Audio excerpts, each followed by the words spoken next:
ममता college की online पाठशाला में सभी विद्यार्थियों का हार्दिक स्वागत है। तो आज हम बीए पार्ट फर्स्ट के सिलेबस पर डिस्कस करेंगे नई पैटर्न पद्धति जो लागू हुई है, जिसके अंदर अंकों का डिवाइडेशन क्या हुआ है और अपने बीए पार्ट फर्स्ट की फर्स्ट पेपर का सिलेबस क्या है, उस पेपर पर मैं डिस्कस करेंगे। देखिए विद्यार्थी, उसके अंदर मैक्सिमम यानी जो थ्योरी पेपर होगा वो 80 मार्क्स का होगा, जिसमें से 2 पेपर होंगे आपके।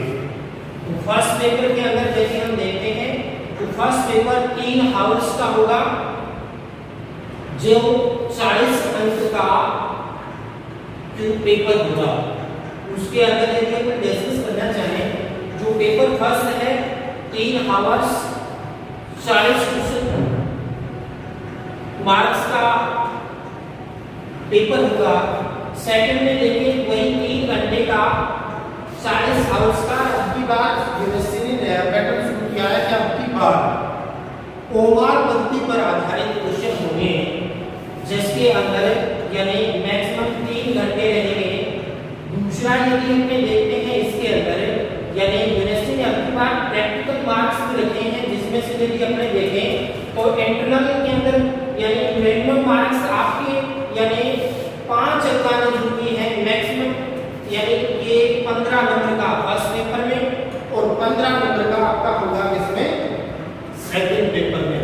यानी आपके 30 नंबर ज्योग्राफी के अंदर यानी महाविद्यालय में जो आपका जो विभिन्न प्रकार का यानी कार्य किया गया है, प्रायोगिक कार्य कहें क्या, आपका असेसमेंट कॉलेज की तरफ से भेजा जाएगा।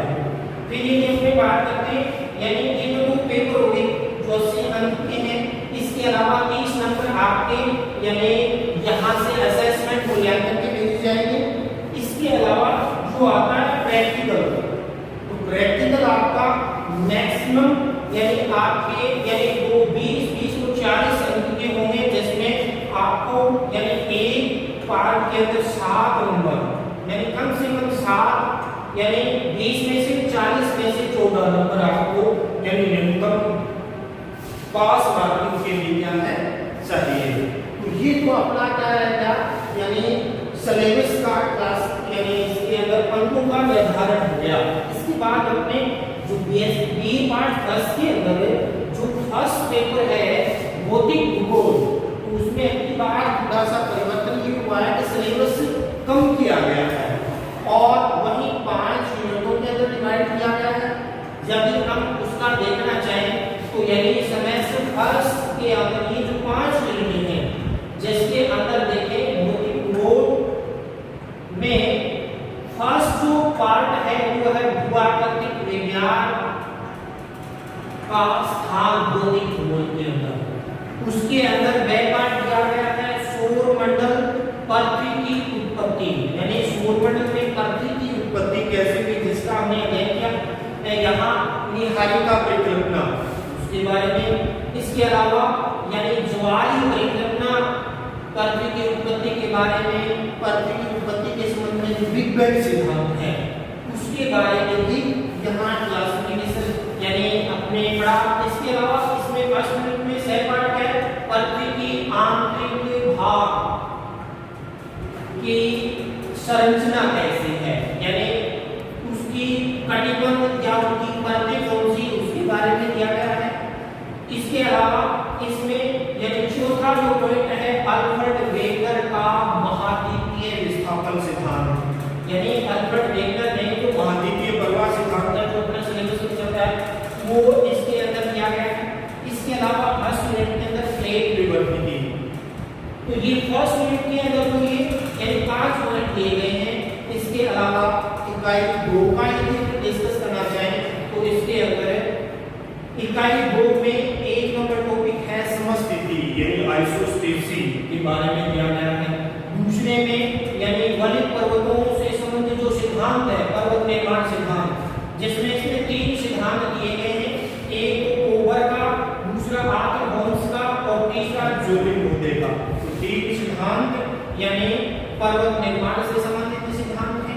शैल में देखिए शैल यानी चट्टान है वो कितने प्रकार की है और की विशेषताएं क्या है, जैसे आग्नेय अवसादी और कैंक्रिक, उनकी क्या क्या विशेषताएं हैं, तो उससे संबंधित क्या है, यानी इसके ऑब्जेक्टिव क्वेश्चन आपके पूछे जाएंगे। इकाई थर्ड के अंदर यदि अपने देखना चाहें तो इकाई थर्ड के अंदर एक नंबर पॉइंट आ जाता है अपक्ष व मर्दा निर्माण, यानी अपक्ष क्या है, मर्दा कितने प्रकार की होती है।